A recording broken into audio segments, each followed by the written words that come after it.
Hello everyone, this is College Algebra. It's chapter 4, but it's actually her test 3. It's actually test 3, the third test in the class, but it's the fourth chapter.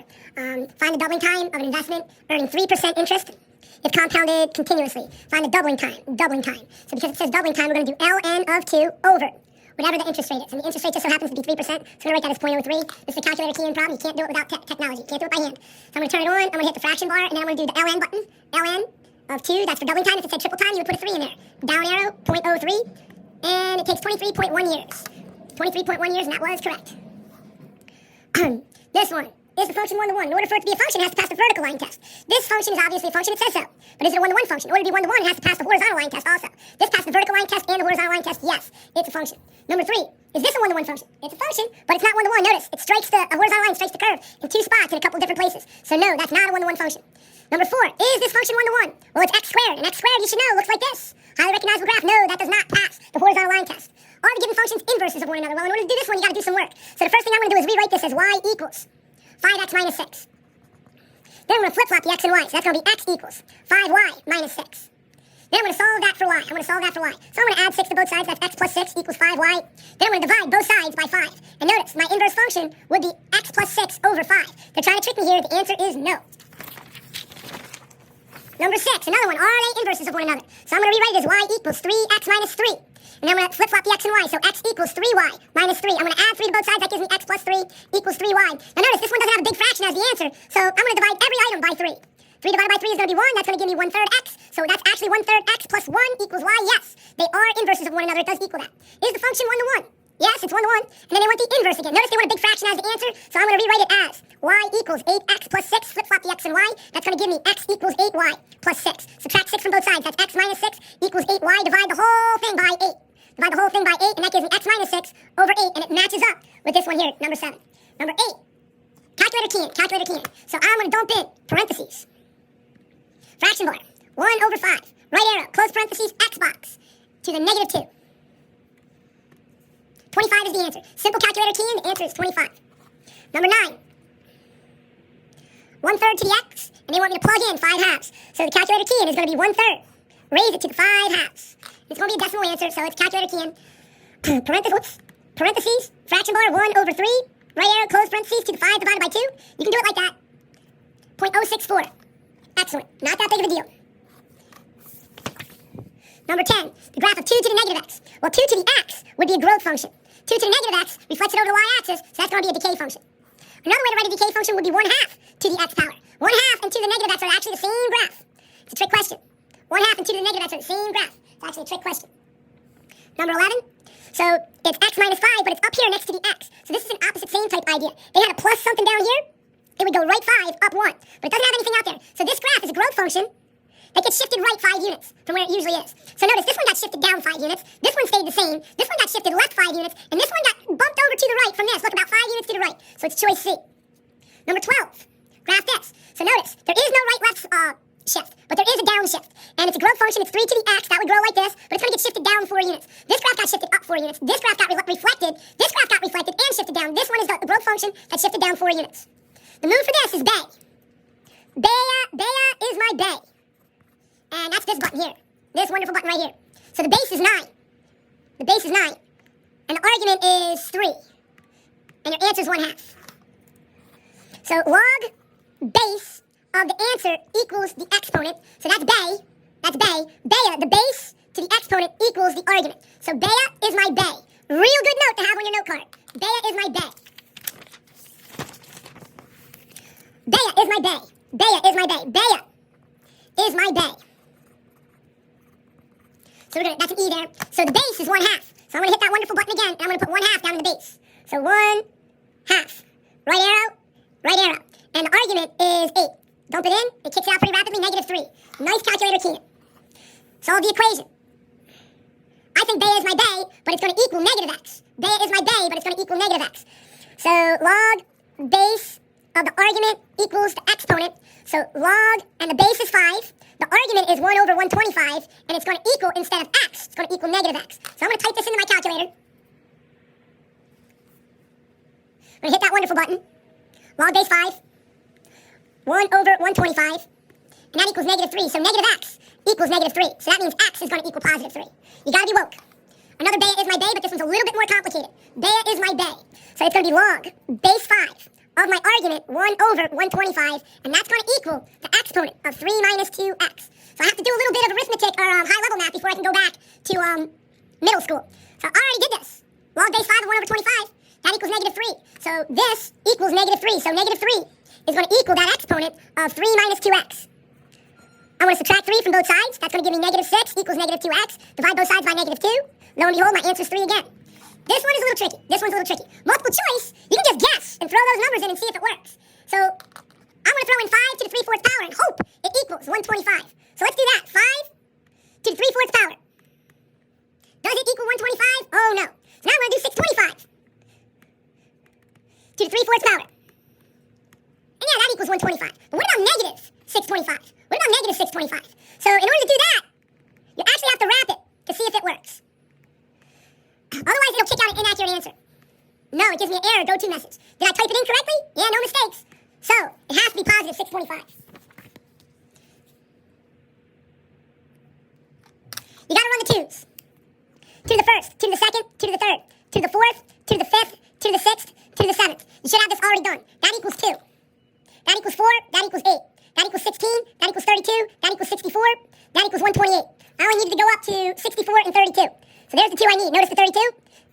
Notice the 64. So I got to rewrite this at the common base. So 64 is actually equal to 2 to the 6th. So I'm going to rewrite 64x minus 4 equals 32 to the 4x. Notice I'm wrapping them for future instruction. 64 equals 2 to the 6th. So I'm going to rewrite 64 as 2 to the 6th power. And I'm going to put my parentheses up there.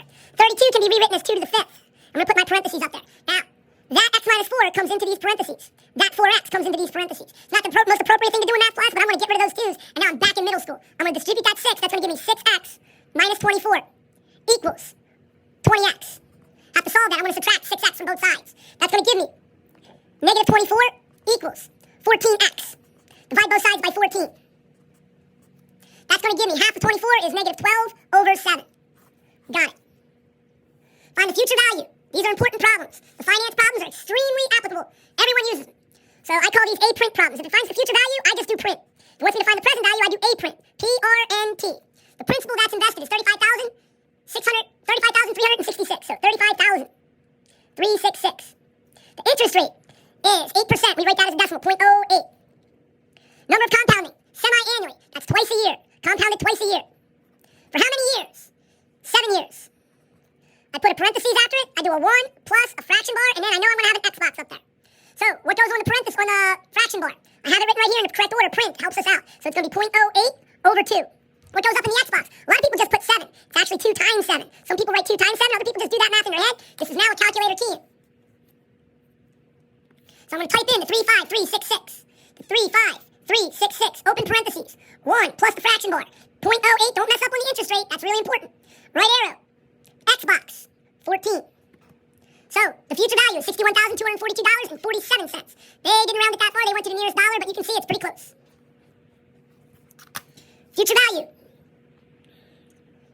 Compounded quarterly. So I'm going to set up print again. P-R-N-T. My principal is $3,172. My interest rate is 0.063.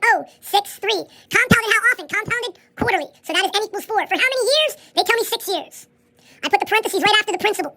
Good memory mnemonic. Parentheses after the principal or parentheses at the principal. 1 plus fraction bar X box. On the fraction bar, I put the 0.063 over 4. 0.063 over 4. In the X box, I don't just put 6. I put 4 times 6. And that's going to give me 24 up there. Calculator key in now. You can't do it without a scientific calculator.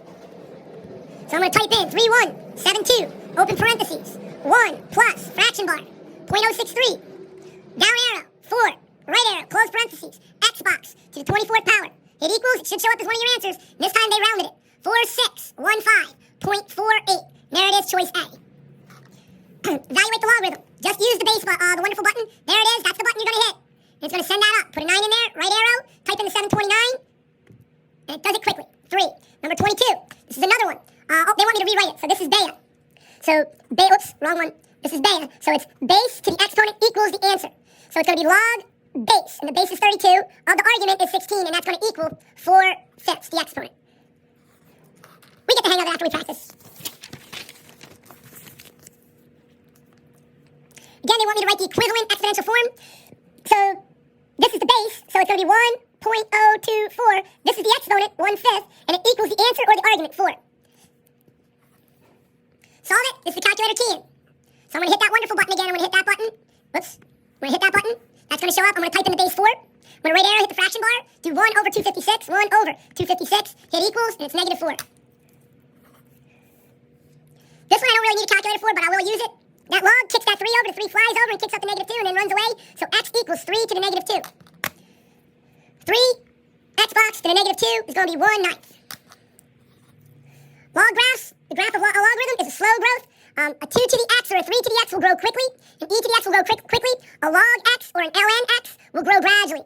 And usually turn around 1, 0.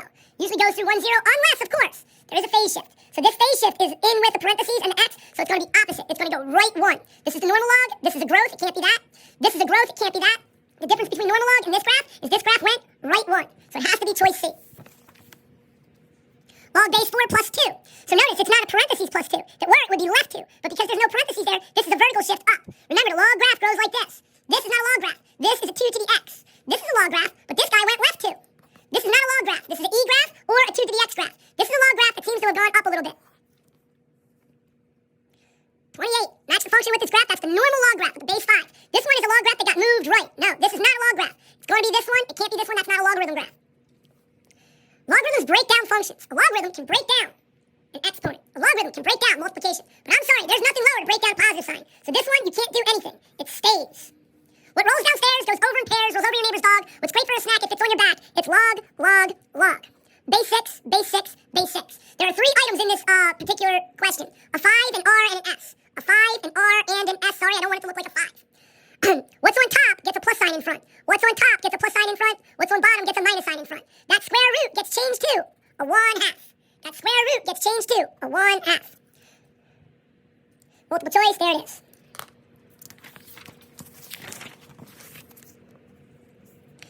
This one they want me to write as a single logarithm. It's already expanded, so they want me to condense it. So it's log base A. If you see a minus sign in there, immediately put a big fraction bar. Notice the Q has a positive in front, so the Q is going to go on top. The R has a minus in front, so the R is going to go on the bottom. 4P, that 4 gets moved up to the exponent, so it's going to be P to the 4th, and there's a plus in front, so that goes on top. That's going to be my choice A. Number 32, write it as a single logarithm again. Notice the 9 is out front, so it's going to go up to the exponent. The 5 is out front, that's going to go up to the exponent, but that's a power to a power, so I don't add them, I multiply them. This one's a little tricky. So that's going to be a log base A. There's a minus sign, so there's going to be a division bar in this. P to the 9th on top, and then x to the 2 to the 5th is x to the 10th. X to the 10th on the bottom. Choice C. Calculator key in. It doesn't get any better than this. There's just a log button. We have a log base button and a log button. There's the log base. There's the log button. Old school log button. 2644. 2644. 3.4223. Number 33. I'm sorry, number 34. ln. So they want us to know where the ln button is. The ln button is over in the log area. So I hit ln, and there it is. And ln parentheses appears. 246, close parentheses. Hit equals 5.503. So line it up nicely. 35. Log base 4 of 5. Log base 4 of 5. I'm going to hit that wonderful button. Log base 4, right arrow of 5 equals. And there it is, 1.610. They want you to round it accurately. Number 36. Another calculator key in. Log base 3.2 of 2.4. Jam it. 0.75. It's coming along nicely. Number 37. The base is 4. The base is 4, and the argument is 19. So I'm going to hit the log base. The 4 is the base. The argument is the 19. 2.124. Number 38. The base is 3. The argument is 16. Log base 3 of 16. Once you recognize them and type them in, it's very quick. 2.524 if you round. Got to do a little writing with this one. First thing I'm going to do is divide both sides by 2. That's going to give me e to the 5x plus 4 equals 10 divided by 2 is 5. Wow. In order to break away the e, you ln this side. If I ln this side, I have to ln that side. When I ln e, it disappears. So that's going to give me 5x plus 4 equals ln of 5. I'm going to type in ln 5 into my calculator right now. ln 5. And it's going to give me a decimal. 1.609. So 5x plus 4 equals 1.609. 1.609. I'm going to minus 4 from both sides. So while that's still in my calculator, I'm going to hit minus 4. Negative 2.39. So 5x equals negative 2.39. Well, that's still in my calculator. I'm going to divide it by 5. And that equals negative 0.7. Negative 0.478. And there it is, choice B.